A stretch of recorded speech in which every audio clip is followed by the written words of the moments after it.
Hello friends, how are you all? I am also fine. आज मैं आप लोग के सामने आई हूँ बहुत ही पावरफुल टेक्निक लेके। आप इस टेक्निक को यूज़ करेंगे तो आपकी बहुत सारी समस्याएं ख़त्म हो जाएंगी। आप इस वीडियो को एंड तक देखते रहिए। इस वीडियो को देखते देखते ही आपकी समस्याएं ख़त्म होने वाली हैं आज। तो चलिए बात करते हैं उस टेक्निक की। आप सभी को पता है कि आप सभी के पास बहुत सारी प्रॉब्लम्स हैं और ये प्रॉब्लम्स आपके माइंड में चलती ही रहती हैं कंटिन्यूअसली। कभी कुछ ये नेगेटिव थॉट्स हमारे माइंड को क्लटर करते हैं मतलब गंदा करते हैं। और क्योंकि हमारे माइंड में इतने सारे नेगेटिव थॉट्स चलते रहते हैं, जिसके कारण से हमको जिस जगह पे फोकस करना चाहिए हम वहाँ फोकस नहीं कर पाते हैं। और जैसे ही हमारा फोकस ख़राब होता है तो हमको अच्छे रिजल्ट्स नहीं मिलते हैं। फिर हम अपने भाग को कोसना शुरू कर देते हैं कि मैंने तो इतनी मेहनत करी थी फिर भी कोई भी रिज़ल्ट अच्छा नहीं आ रहा है। तो चलिए आज हम बात करेंगे ये इन्हीं सब प्रॉब्लम्स को रिमूव करने के लिए। तो पेपर और पेन लेके तैयार हो जाइए। तो चलिए सबसे पहले आप पेपर लीजिए। ये 4 स्टेप प्रोसेस है। फर्स्ट स्टेप ये है कि आपके दिमाग में जितनी भी प्रॉब्लम्स चल रही हैं, जितने भी थॉट्स आ रहे हैं, जितने भी नेगेटिव थॉट्स आ रहे हैं, वो सारे आप पॉइंट वाइज एक पेपर में लिख लीजिए। तो आप देखेंगे कि एक दिन में हमको लगता है कि हमारे पास कुछ ही चीज़ें हैं सोचने के लिए, लेकिन बहुत सारे थॉट्स हमारे पास आते जाते हैं, आते रहते हैं। आना जाना चलता रहता है। कभी कभी एक ही समस्या होती है लेकिन वही गोल गोल गोल गोल दिमाग में चलती रहती है। तो जब हम पेपर में लाइन से लिख लेंगे तो आपको समझ में आएगा कि आप कितना लिख पाओगे। 10 समस्या, 20, 30, 40, 50, उससे ज़्यादा समस्याएं नहीं होंगी।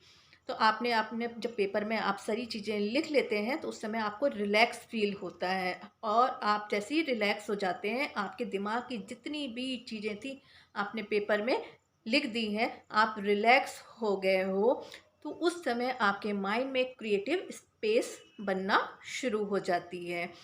जब क्रिएटिव स्पेस बनना शुरू होती है तब आपका फोकस शुरू होता है, क्योंकि अब आप रिलैक्स हो गए हो।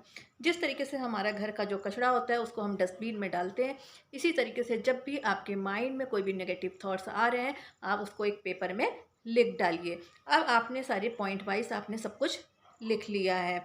अब नेक्स्ट स्टेप में आप क्या करेंगे कि कुछ समस्याएं ऐसी होती है जिसका सोल्यूशन हमारे पास नहीं है।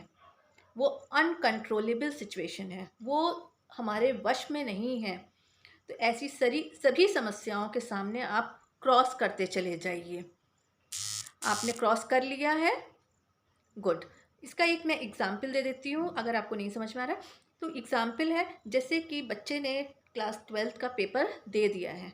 12th का पेपर देने के बाद अब वो रिज़ल्ट की चिंता कर रहा है, उसके पेरेंट्स भी रिज़ल्ट की चिंता कर रहे हैं, रोज़ रोज़ रोज़ रोज़ की अब रिज़ल्ट क्या होगा, अच्छा आएगा बुरा आएगा, फिर इसका एडमिशन कहाँ होगा, एसेट्रा एसेट्रा एसेट्रा।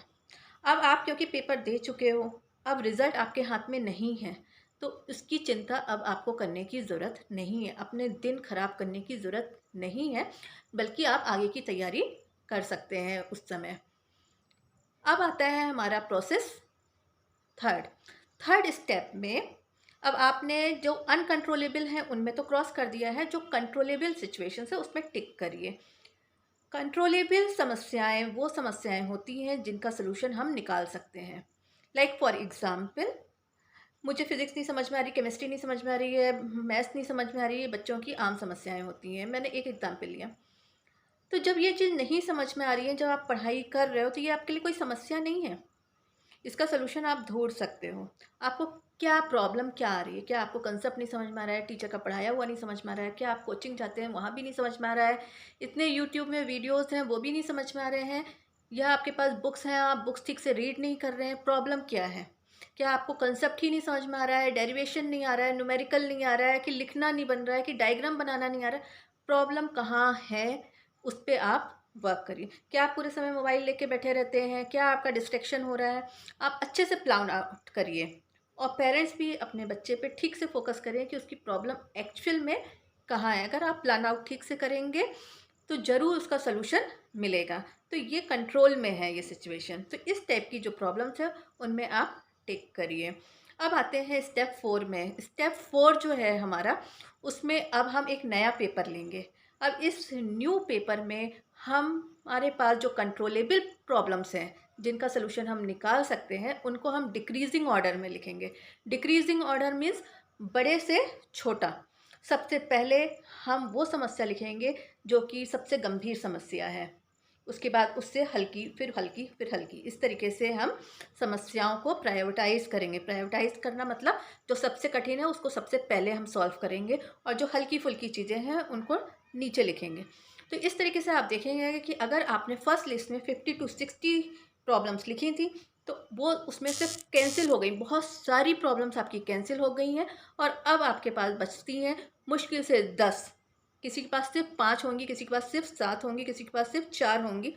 10 से ज़्यादा, 10 से 15, उससे ज़्यादा नहीं होंगी। जहाँ आप सोच रहे थे कि आपके पास 50-60 प्रॉब्लम्स हैं, वहीं आप देखेंगे आपके पास बिल्कुल थोड़ी सी प्रॉब्लम्स बची हैं।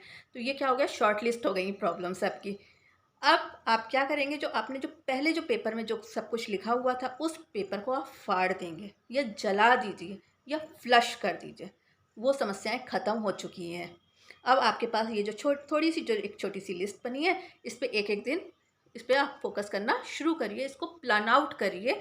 ज़रूर इसका आपको सलूशन मिलेगा। और अब आपके पास थोड़ी सी चीज़ें रह गई हैं जिस पे आपको थोड़ा सा दिमाग ही लगाना है, थोड़े से डिसीजंस लेने हैं, और इस तरीके से आप ज़्यादा फोकस कर सकते हैं और अपनी प्रोडक्टिविटी बढ़ा सकते हैं, आप ज़्यादा वर्क कर सकते हैं। तो ये तो बात हो गई कि हमारी इस तरीके से हम प्रॉब्लम्स को सॉल्व कर सकते हैं 4 स्टेप प्रोसेस में। पहले प्रॉब्लम्स लिखनी है, उसके बाद अनकंट्रोलेबल में क्रॉस लगाना है, कंट्रोलेबल में टिक लगाना है, फिर उसको प्रायोरिटाइज करना है, डिक्रीजिंग ऑर्डर में लिखना है, प्लान आउट करना है, माइंड मैप बनाना है, प्लानिंग करनी है, and you will get the solution of your problems. तो एक एग्जांपल जैसे मैं लेती हूँ कि हम किस तरीके से अननेसेसरी चीज़ें सोचते रहते हैं। तो जैसे मैंने बहुत बार देखा है, अभी जैसे बारिश का मौसम है, तो लोग ऐसे बैठे बैठे यूं ही ज़बरदस्ती में सोचते रहते हैं, ये बारिश हो रही है, मुझे तो बाहर जाना था, अब मैं कैसे जाऊं। जब भी मुझे कोई ज़रूरी काम होता है, इम्पॉर्टेंट वर्क होता है, तो ये बारिश होने लगती है। हाँ, पता नहीं कब बारिश शुरू हो जाती है, कब ख़त्म हो जाती है। बादल तो थे नहीं, तो भी बारिश हो गई। बिन बादल बरसात होने लगती है, कभी भी धूप आ जाती है। इस टाइप के अननेसेसरी के थॉट्स चल रहे हैं, और प्रॉब्लम कुछ है नहीं। अगर बारिश हो रही है तो आप छाता लेके जा सकते हैं, आप रेनकोट पहन के जा सकते हैं, अगर आपके पास कार है तो आप कार से जा सकते हैं। ये तो कोई प्रॉब्लम नहीं है। इसी तरीके से जैसे ट्रैफिक में है, कभी फंस गए ट्रैफिक में, तो हम ट्रैफिक को कोसना शुरू कर देते हैं, भीड़ को कोसना शुरू कर देते हैं, ट्रैफिक वालों को कोसना शुरू कर देते हैं, पूरे सिस्टम को कोसना शुरू कर देते हैं, और इस तरीके से हम अपनी पूरी की पूरी एनर्जी को डिप्लीट कर देते हैं। तो ये ना करके क्या आपके पास सलूशन है उस समय भीड़ को कंट्रोल करने का?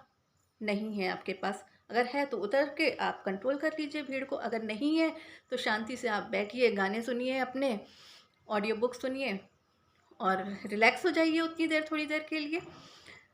ये तो हो गई आपकी प्रॉब्लम्स की, अननेसेसरी प्रॉब्लम्स हमारे दिमाग में चलती रहती हैं।